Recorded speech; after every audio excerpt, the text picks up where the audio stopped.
En français, on dit bienvenue dans votre émission Première Perche. Mais en slam poésie, on dit bienvenue dans ce canal qui vous permet de dévoiler votre parcours et de partager vos passions et vos ambitions avec les autres. Chers téléspectateurs de The Web TV, encore une fois, bienvenue. Pour ce numéro dédié au slam, nous recevons un multitalent. Né le 28 août à Kopela, au Burkina Faso, notre invité de jour, ou que dis-je, le digne fils d'Adem Tenga, a plusieurs cordes à son arc. Photographe, poète, artiste, slameur et étudiant en journalisme et communication. L'amour, la femme et l'éducation sont entre autres des thématiques qu'il aborde dans ses sujets aussi poignantes que captivantes. 2020-2025, 5 ans qu'il conscientise, captive et nous emballe dans son univers à lui. Et plus de 6 ans qu'il rafle des trophées dédiés au slam un peu partout dans les compétitions de slam où il amène son big.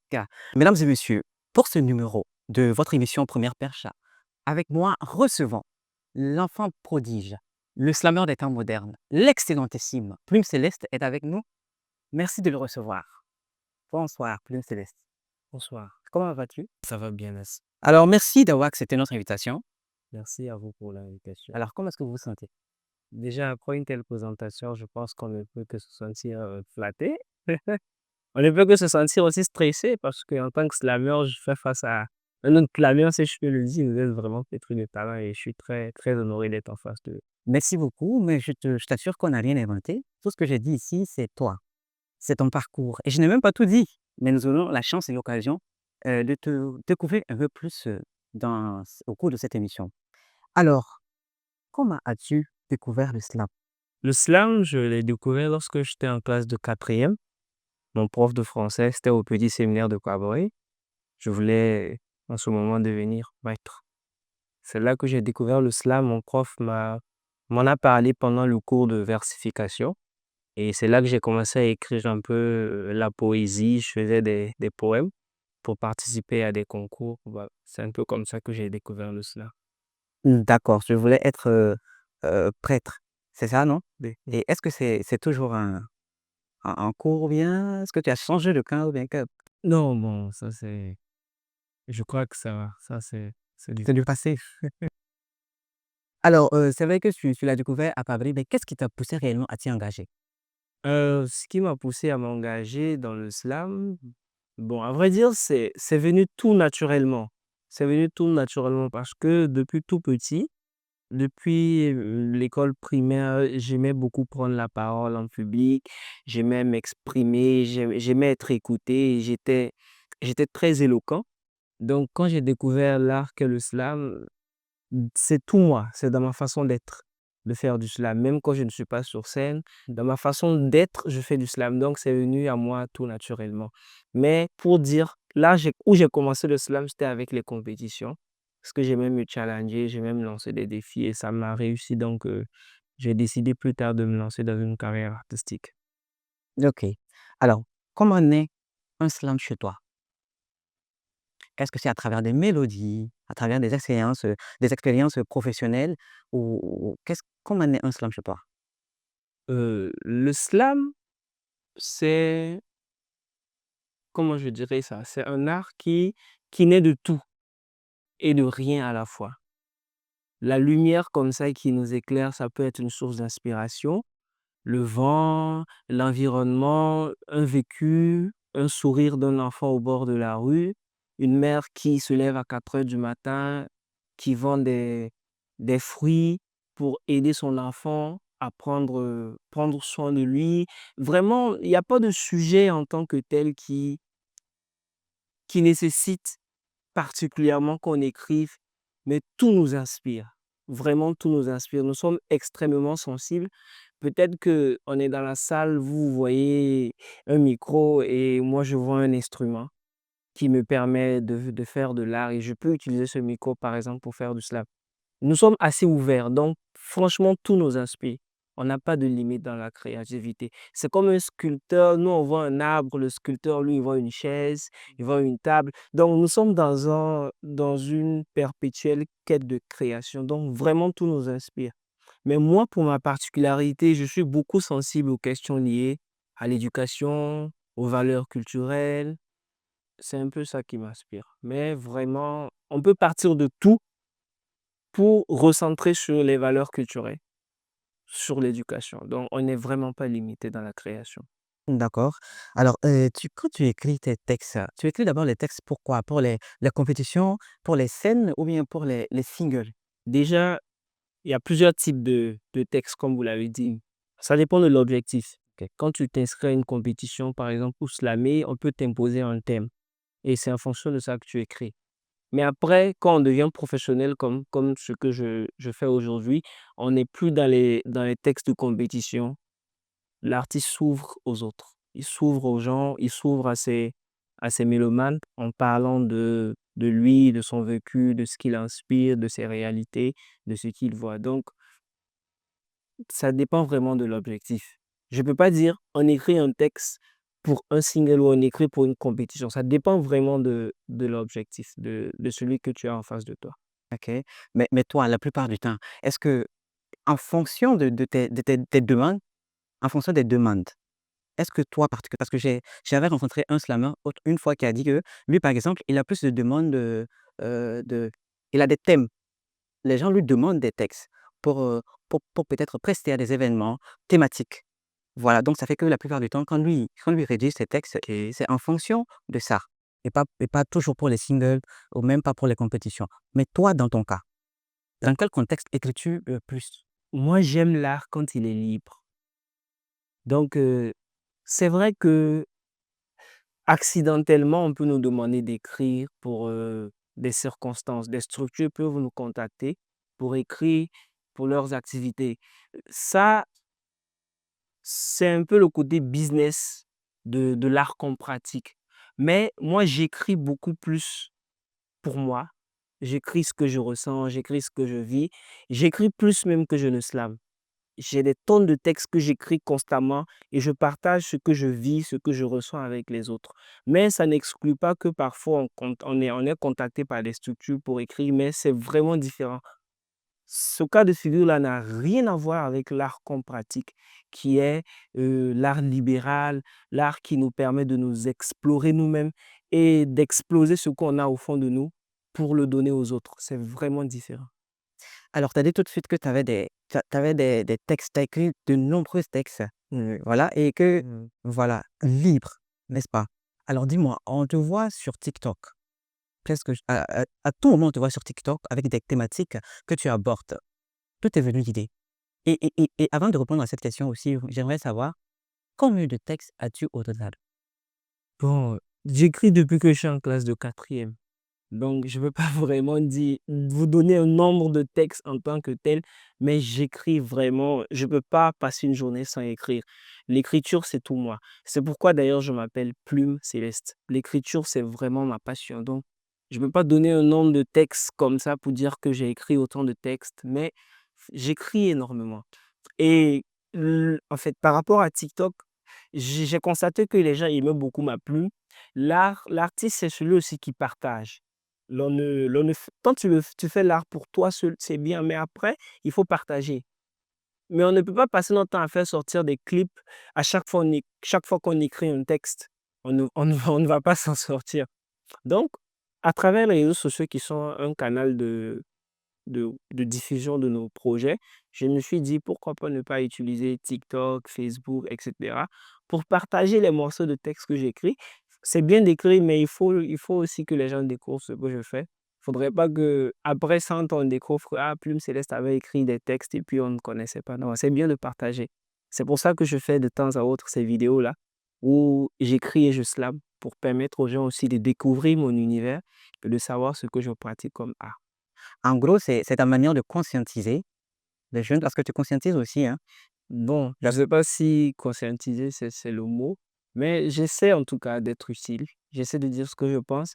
Maintenant, si ça touche et que ça permet à quelqu'un de se sentir bien ou de se sentir indexé et de changer d'attitude, bah, Dieu merci. Mais je ne suis pas un pasteur ou bien je ne suis pas prêtre pour prophétiser. Et puis, je n'ai pas la velléité de dire que je peux conscientiser des gens en tant que tel. Non, moi, je fais mon art. Si tu as aimé, ça t'a touché, bah, À la plupart du temps, on dit, «Fais ton boulot et laisse les gens parler». Nous, on dit que tu conscientises. d'accord. Alors, une question, envoie une question. Tu parlais tantôt de ton nom de scène, ton pseudonyme, Plume Céleste. Alors, quand on parle de plume, on parle de spiritualité, de tout ce qui va avec. Alors, ton nom de scène, qu'est-ce que ça signifie concrètement? Plume céleste, c'est une façon pour moi déjà de remercier Dieu pour l'inspiration qui m'a été donnée, c'est-à-dire la plume. À la nature aussi qui m'inspire parce que quand je veux écrire, je suis beaucoup dans la nature. Je m'inspire énormément des éléments de la nature pour écrire. Donc, céleste, c'est vraiment tout ce qui a trait au ciel, à la divinité. Et plume, c'est par rapport à l'écriture parce que j'écris énormément. À chaque fois, je me challenge dans l'écriture. Donc, plume céleste, c'est vraiment montrer que mon art est un don du ciel. Ma plume, c'est un don du ciel. D'accord. Voilà. Alors, tes textes, je l'ai dit tantôt à l'introduction, tes textes sont aussi poignantes que captivantes. Alors, toi-même, tes textes-là, quel est ce texte qui t'a le plus marqué? Non, c'est difficile de dire qu'il y a un texte particulièrement qui me marque parce que ce serait, comment dirais-je, quand j'écris, j'essaie d'avoir un peu du recul par rapport à ce que je propose. Je suis constamment en train de me remettre en cause. Donc, dire qu'il y a un texte particulièrement qui m'a marqué, c'est un peu, c'est versé dans les félicitations inutiles. Peut-être ce qui m'a marqué, c'est peut-être des scènes, lorsque j'ai performé sur des scènes, c'est la réaction des gens, ce que je ressens moi-même quand je performe. C'est ça qui, c'est là que je peux dire qu'il y a quelque chose qui m'a marqué. Mais un texte particulièrement, non, j'essaie vraiment d'avoir du recul par rapport à ce que je propose. Et j'estime que je ne suis pas encore à la hauteur de- je n'ai pas encore exploré toutes mes potentialités. Peut-être que dans 10 ans, dans 20 ans, quand je vais faire un feedback, un retour en arrière, je pourrais peut-être maintenant voir ce que je fais, comprendre concrètement la portée. Actuellement, j'écris, mais souvent même quand j'entends des gens qui font des remarques positives par rapport à mes œuvres, j'arrive pas à croire. Je me dis, bon, est-ce que c'est pas de la flatterie? Pour l'instant, vraiment, je ne perçois pas la portée de ce que je propose. Moi, je crée et quand les gens apprécient ça, ça me fait plaisir. Voilà. Quand j'ai demandé s'il y avait un texte qui t'a marqué, c'est pas seulement que toi, tes textes, toi, tes compositions. Peut-être aussi qu'il y a des textes extérieurs, peut-être d'une autre personne qui t'a aussi marqué. Il y a un metteur en scène burkinabé que j'aime beaucoup, Noël Minungu. Il est metteur en scène. Il écrit pas mal de pièces Ouais. de théâtre et tout ça. Et à chaque fois quand je pars suivre ses pièces, il est très poétique, il a une très belle plume. Donc lui, par exemple, ses textes me plaisent énormément. On a bien entendu Smarty qui a aussi une très belle plume ici au Burkina Faso. Et donc, il y a aussi des écrivains comme Amadou Hampâté-Bâ que je lis beaucoup. J'aime beaucoup leur poésie. On a Charles Baudelaire. Donc, il y a pas mal de poètes qui m'inspirent et que j'aime bien. J'aime bien les lire.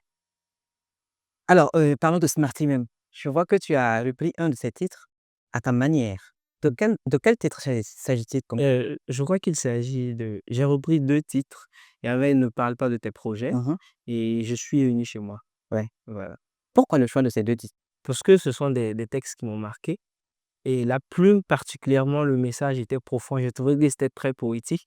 Et j'ai décidé tout simplement de les slammer pour, euh, pour mon propre plaisir et pour le plaisir aussi de ceux qui aiment la belle écriture. Pour ton propre plaisir et pour le plaisir de nos yeux et de nos oreilles. Voilà. Quels sont tes rapports avec Smarty?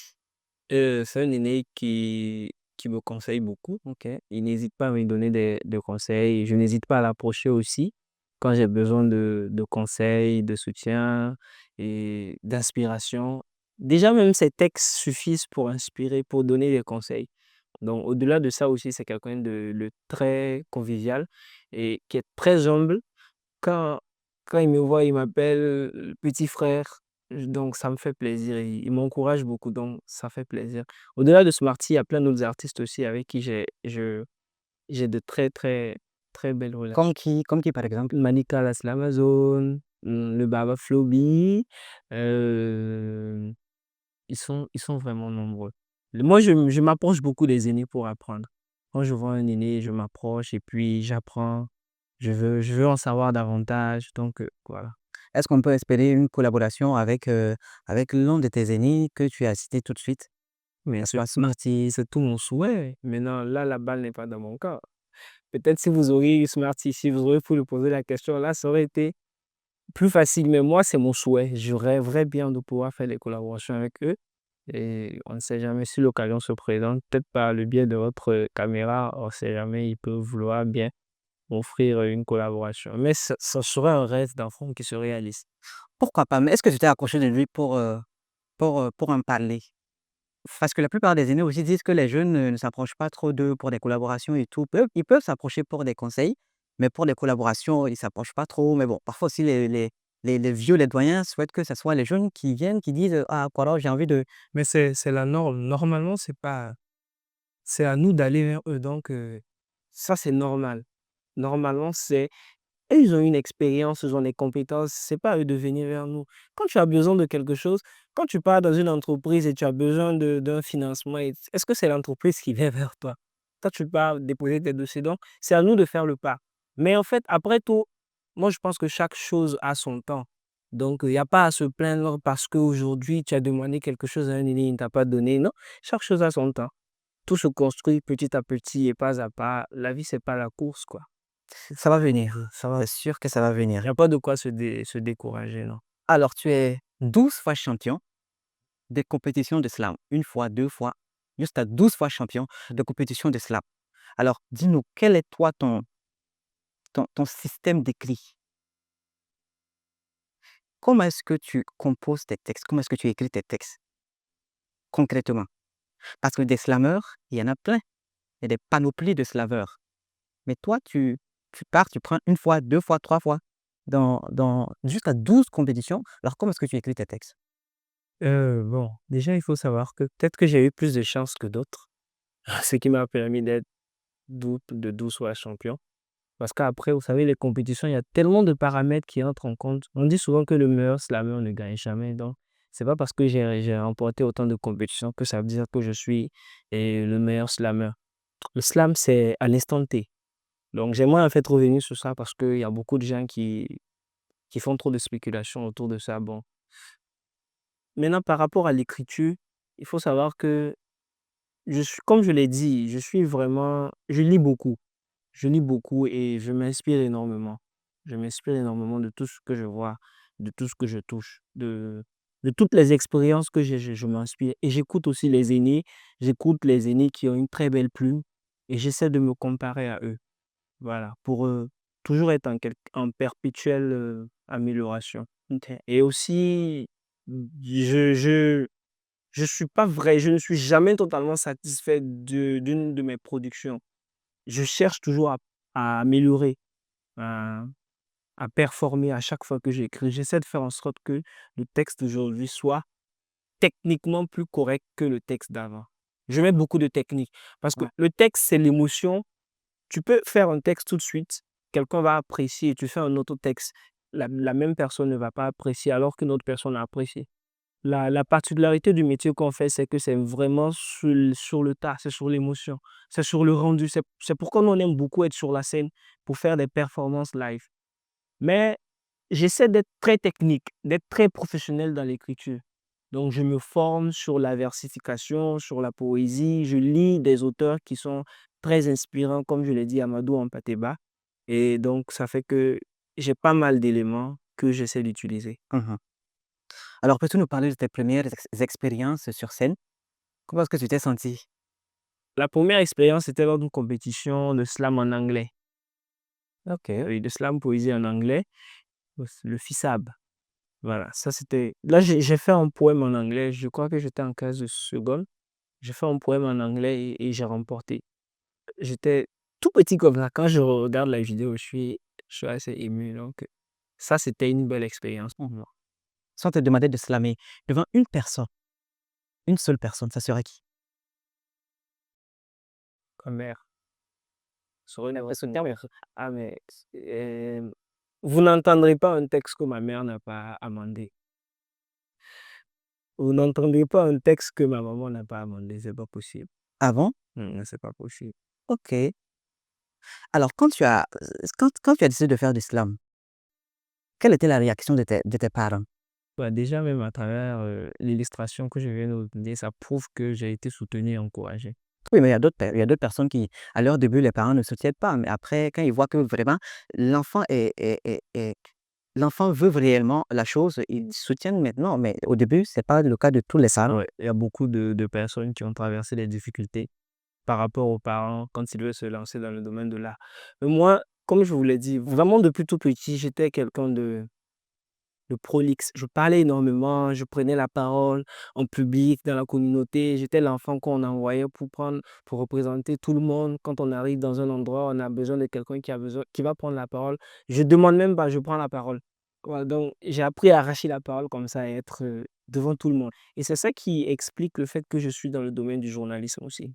Donc, en termes de prise de parole, ça n'a pas vraiment étonné mes parents de me voir vouloir faire la scène. J'étais dans le théâtre même, donc ça fait que bon, ça a vraiment facilité les choses. On me connaissait pour ça. Lui là seulement là, c'est un journaliste. Depuis, c'est comme ça on m'appelait quand j'étais petit. Nous savons que le slam, ça apaise les mots. Ça apaise les mots.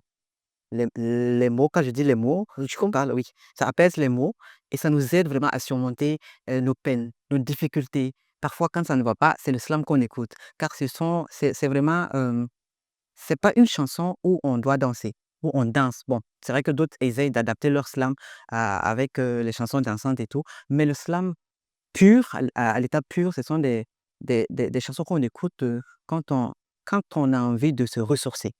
Toi, personnellement, est-ce que le slam t'aide à apaiser tes peines? Quand tu ne te sens pas bien, est-ce que tu écoutes tes propres slams? Le slam, c'est, comme je l'ai dit, c'est comme une sorte d'échappatoire aussi pour moi. Parce que je me recueille dans le slam, dans mes moments de joie comme dans mes moments de peine. Voilà, pour moi, le slam, c'est pas que la peine, c'est aussi la joie, c'est aussi les beaux moments, c'est aussi la nostalgie. Le slam, c'est pas que, on va dire quoi, c'est pas pour les dépressifs, c'est pas quand tu es au bord du gouffre que tu dois écouter du slam, voilà, pour te remonter le moral, non. Le slam, c'est aussi un beau tableau que tu regardes et que tu apprécies. Tu fais de la poésie, ça, c'est de la poésie aussi. On est vraiment partout, en fait. La poésie qu'on pratique, tout est poésie. Même Dieu a créé le monde à travers la poésie. Donc, c'est pour dire que c'est vrai que ce que vous dites est important parce que beaucoup de gens pensent qu'il faut écouter du slam, c'est quand ça va pas, c'est quand on veut être apaisé. Non, il y a des gens qui font du slam pour faire l'ambiance.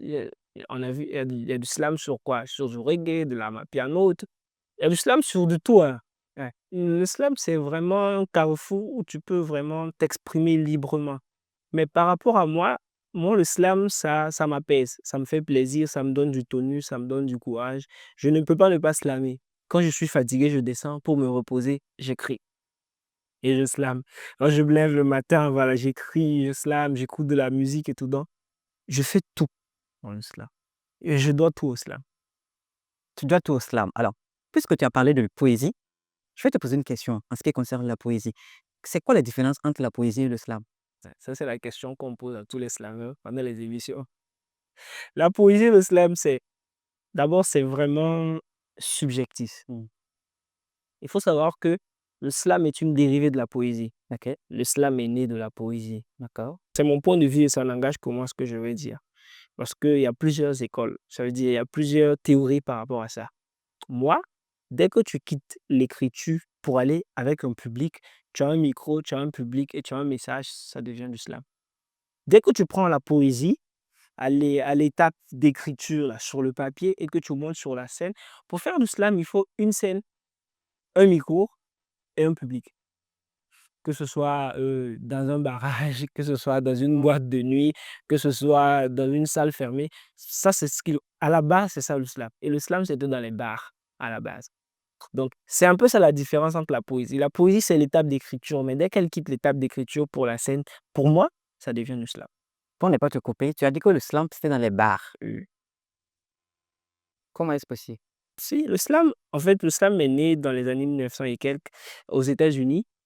Il a été créé par Mark Smith, qui utilisaient ça comme moyen d'expression pour dénoncer, pour parler de leur vécu. Ils se retrouvaient dans les bars les soirs.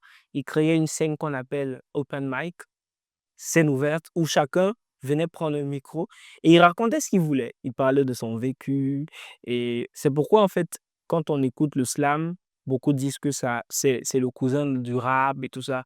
C'est parce que vraiment, c'était ça. Le slam, c'était de s'ouvrir, Ouais, de se libérer, de dire ce que tu penses, ce que tu ressens et tout ça. ouais, de dénoncer et tout. Voilà. Alors, en août 2020, en août 2020, tu es champion d'Afrique Slam Tour. Et je rappelle que c'est une compétition qui réunissait 300 slameurs de 8 pays différents. L'aventure, c'était comment? Africa Slam Tour, c'était une compétition qui s'est passée pendant la période de Covid-19. Et je crois qu'il y avait 8 pays qui avaient candidaté, 300 slameurs qui avaient candidaté de 8 pays différents. Et on a fait les phases de présélection et quart de finale, finale et demi-finale. Donc c'est comme ça. Moi, je me suis inscrit pendant les phases de présélection. J'ai passé l'étape. Je suis arrivé en quart de finale et ainsi de suite jusqu'à arriver en finale où je suis sorti champion.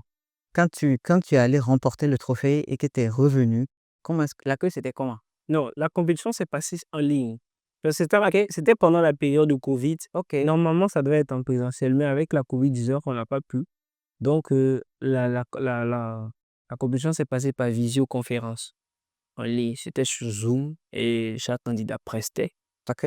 Slam, c'était encore plus compliqué, c'était encore plus difficile de captiver parce que à travers Internet, c'est pas très, à travers l'écran et le vécu, en réalité, c'est pas pareil. Donc, c'était un double défi pour nous. Par contre, il y a d'autres qui disent que dans les compétitions de slam, le plus dur, c'est l'affront du public. C'est le regard du public, des membres du jury, juste à côté. Alors que toi, tu dis que c'est le plus dur, c'était le fait que ça soit sur Internet. Ce que j'essayais de dire là, c'est que c'est plus, vous convenez avec moi que c'est plus difficile de captiver quelqu'un derrière un écran Oui, qu'en réalité. effectivement. Lorsque je suis devant vous et que je performe, vous m'écoutez, j'ai plus de chances que j'arrive à vous captiver que lorsque c'est derrière un écran. Parce qu'il y a la barrière qui est là de l'écran et il y a pas, et tous les éléments physiques ne sont pas pris en compte. Par exemple, je prends l'aura de la personne, l'énergie que la personne dégage. C'est plus difficile de ressentir ça derrière un écran qu'en réalité. C'est ce que j'essayais de dire en fait. OK.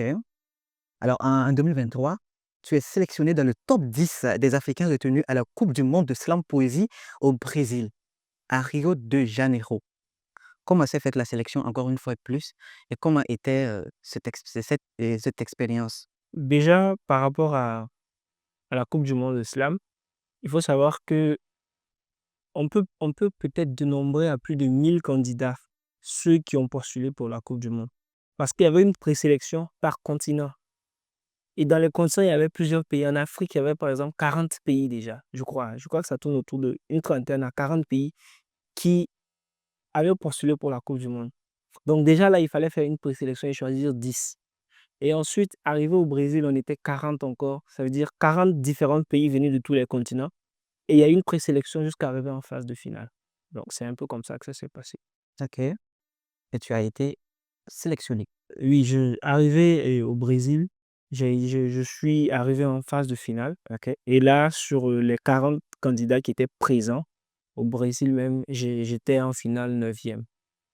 Voilà, ça c'est le classement général. Je rappelle que tu es le premier Burkinabé à avoir participé à la Coupe du monde de slam poésie.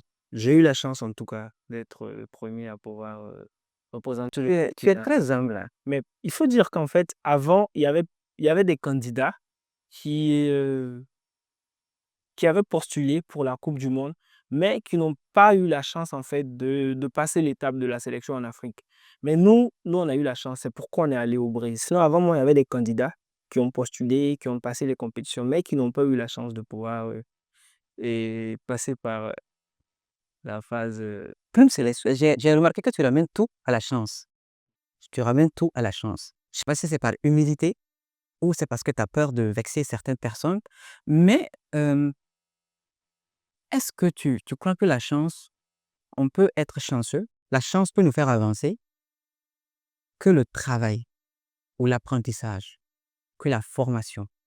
Parce que une fois, on peut dire que tu es chanceux, 2 fois, on peut dire que tu es chanceux, 3 fois, on peut dire que peut-être tu as ton oncle qui est dans les membres du jury, mais 12 fois champion, premier Burkinabé à être sélectionné du côté du Brésil. à la Coupe du monde de slam poésie, bah là, je suis désolé, mais on ne va plus parler de même si on doit parler de chance, c'est peut-être à 2. Vous avez fait une conclusion. Mmh. Je ne dis pas que la chance est plus importante que le travail. Bien au contraire. C'est le fruit de nos efforts associés à la chance qui nous permettent de saisir des opportunités. Quand je parle de chance, c'est quoi? C'est que je n'ai pas, je n'ai pas deux têtes. Mmh. Voilà. Les autres personnes qui postulent aussi sont compétentes. Ouais. Donc, c'est pas que le talent qui te permet d'atteindre tes objectifs ou de surpasser les autres. Forcément, il y a la main de Dieu, il y a la prière des parents, il y a le soutien à gauche, à droite. Déjà, même pour la Coupe du monde de slam poésie, malgré que j'ai été retenu, j'ai failli ne pas partir. Pourquoi? Parce qu'il y avait des tracasseries par rapport au financement, les soutiens financiers. C'était un peu difficile, en fait. Vous voyez? Donc, là, par exemple, il faut dire qu'il y a eu la chance. C'est pas que le talent. Il y a d'autres candidats aussi qui ont été sélectionnés, mais qui n'ont pas pu venir pendant les phases présentielles. Peut-être que si ces candidats-là étaient là, on n'aurait pas eu ce résultat. Je ne le souhaite pas, mais peut-être que s'il y avait plus de candidats qui avaient pu participer, nous, on ne serait pas en phase finale, par exemple. Ouais. Donc, c'est pour dire qu'en fait, c'est vrai qu'il y a le talent, mais il faut reconnaître que, à quelque part, il y a plusieurs paramètres qui entrent en compte. Comme on dit, le talent, ça ne suffit pas. Si le talent seul suffisait, bon, je pense qu'actuellement, peut-être qu'on serait dans les nuages en train de se laver maintenant. C'est vrai, le talent seul ne suffit pas, mais c'est ce que je voulais au fait que tu dises. Il faut que tu expliques aussi aux téléspectateurs et à tous ces jeunes qui nous suivent que c'est vrai qu'il y a la chance, mais le talent vient en première position. Ouais. Pour moi, le talent, c'est le fruit de nos efforts. C'est la résultante de nos efforts quotidiens qui résulte au talent. Parce que quand on dit talent, il y a des gens d'autres disent, ah, lui là, il est né avec un talent, c'est un don de Dieu. Bon, c'est parce que la personne a travaillé, la personne a performé au fil du temps qu'elle a pu atteindre ces résultats. Et il faut savoir que notre parcours n'est pas fait que de roses, il y a aussi des épines. Il y a eu des échecs aussi. On allait en venir. Bien sûr, comme tout le monde, il y a eu des échecs partout. Et donc, peut-être il y a eu plus d'échecs même que de succès. Mais, d'ailleurs, même, est-ce que moi, je peux parler de succès? La route est longue. Il y a beaucoup d'objectifs qu'on veut atteindre. Donc, on ne peut pas parler de succès pour l'instant. Alors, si tu sais que c'est le travail, pourquoi tu ne le dis pas aux téléspectateurs, hein? Tu es très humble, hein? Tu es très humble. C'est le travail. Alors, quelles sont les difficultés que tu as rencontrées? D'abord, les difficultés étaient d'ordre sont ordre financier Mmh. parce que on a besoin d'accompagnement, on a besoin de production, on a besoin d'équipes, de managers qui vont nous aider à structurer notre carrière.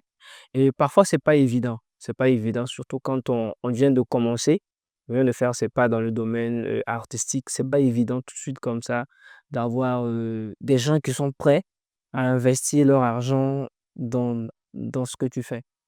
Parfois, il faut aller chercher à gauche, à droite, revenir investir dans la musique pour pouvoir faire des productions de bonne qualité. D'abord, vous êtes dans le domaine de l'audiovisuel. Vous savez qu'un matériel comme ça pour faire une bonne vidéo, ça coupe la peau des fesses, excusez-moi de l'expression. Il faut aussi faire un son de bonne qualité, il faut faire des visuels, il faut communiquer sur les réseaux, il faut faire un média planning, voir les médias, diffuser son œuvre. Donc, tout ça fait que c'est difficile parfois de sortir la tête de l'eau quand on veut se lancer dans une carrière. Mais c'est normal aussi parce que c'est comme ça que ça fonctionne.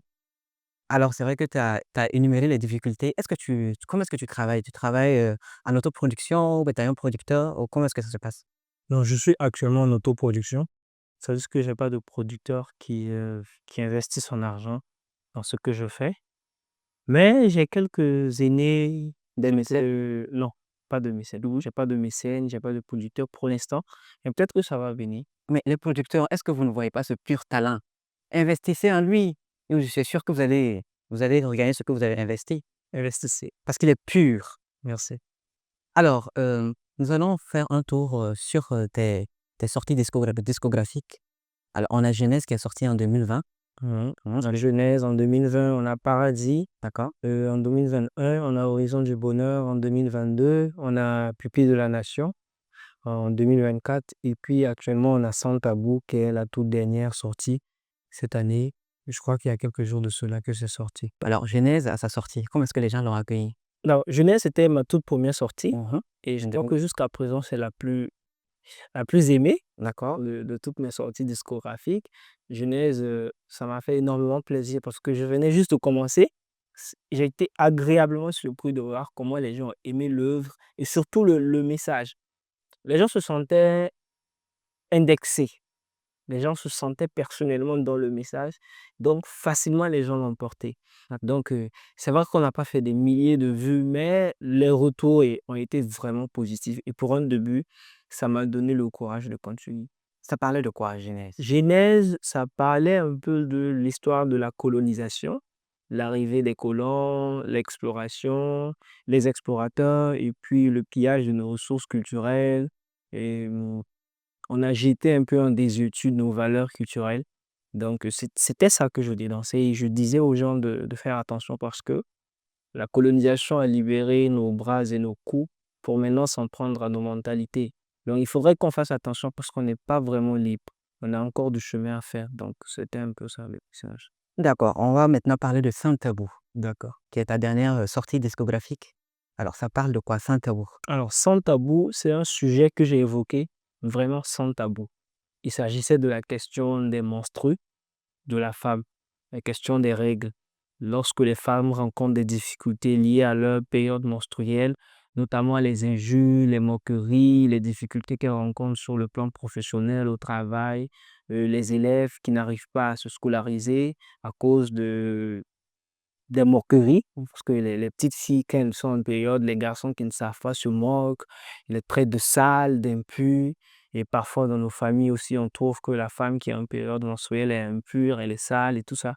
Donc, c'était un peu de déconstruire un peu ces préjugés-là qu'on avait autour des menstrues et de faire comprendre aux gens que si la femme est en période menstruelle, c'est parce qu'elle doit donner vie. C'est un signe de la nature qui montre que la femme doit donner vie. Et il n'y a rien de plus beau que la vie.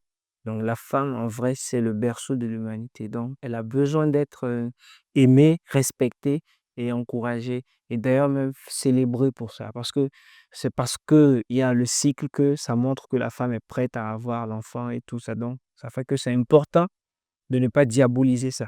Qu'est-ce- C'était ça le message. Alors, qu'est-ce qui t'a motivé à composer ce texte? D'abord, et avec une collègue Pendo, on a fait des séances de formation, de sensibilisation autour de la gestion de l'hygiène menstruelle avec des élèves dans le cadre d'un projet dénommé Sans Tabou que nous avons mis en place. Ok. Donc, à l'issue de ce projet-là, j'ai écrit le texte et je voulais l'enregistrer et faire le clip avec les élèves qu'on a formés. On est même allé en studio, on a fait l'enregistrement et tout.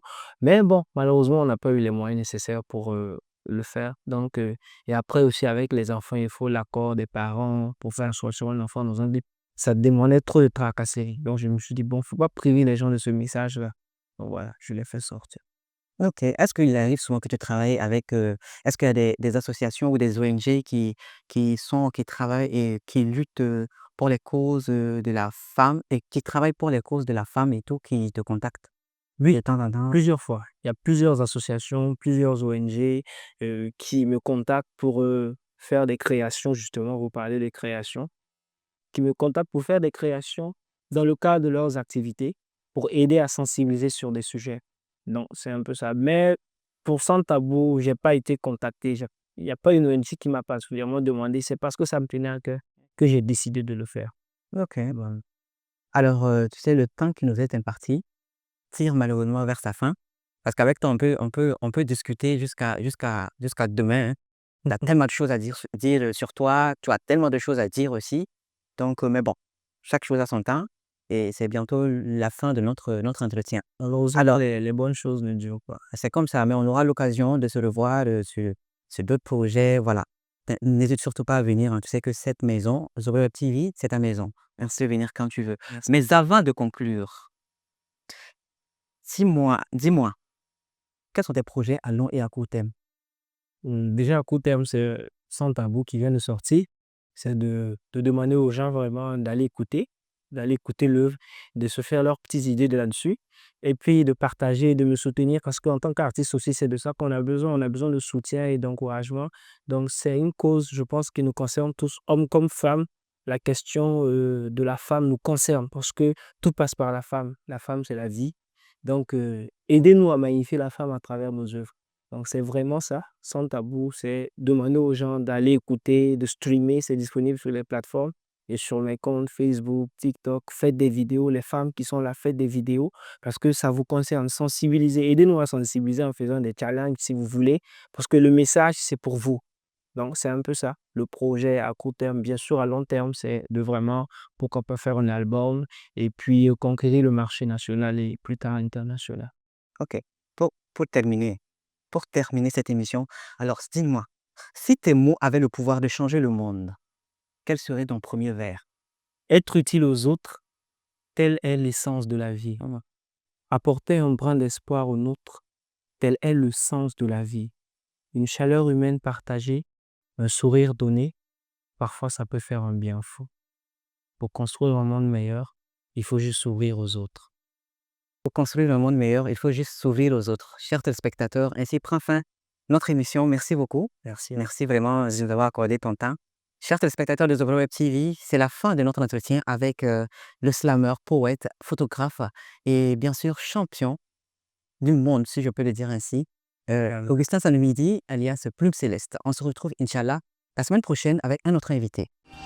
Sobre Web TV, la Web TV au-delà de vos attentes.